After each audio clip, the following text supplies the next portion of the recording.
গল্পটা শোনার আগে অবশ্যই মুখে টাওয়াল ওড়না বা কিছু একটা দিয়ে মুখটা সাবধানে রাখবেন। মায়ের হাতে খেলানি খেলে আমি দায়ী না। বল্টু হ উচ্চারণ করতে পারে না, হকে গো বলে ফেলে। ক্লাসে নতুন ম্যাডাম এসেছে, এবার পরিচয় পর্ব শুরু হলো। ম্যাডাম বলল, হাই ছাত্রছাত্রীরা, আমি পাখি, এবার তোমাদের পরিচয় দাও দেখি। হাই আমি মন্টু, হাই আমি সেন্টু, এভাবে যে যার মতো পরিচয় দিল। এবার বল্টুর পালা। বল্টু বলল, গাই আমি বল্টু। ম্যাডাম বললেন, কি বললে হারামি? বল্টু বলল, গাই বললাম, আপনি আমাকে গাই বলেছেন, আমিও আপনাকে গাই বললাম। ম্যাডাম বললেন, কি তোর সাহস কি করে হলো আমাকে গাই বলতে?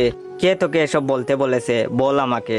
বল্টু বলল, প্রধান শিক্ষক, তিনি বলেছেন ম্যাডাম এসে সবাইকে গাই বলবে, তোমরাও ম্যাডামকে গাই বলবে। বল্টুর কথা শুনে ম্যাডাম কাঁদা শুরু করলো। এমন সময় পাশের ঘর থেকে হেড স্যার আসলো।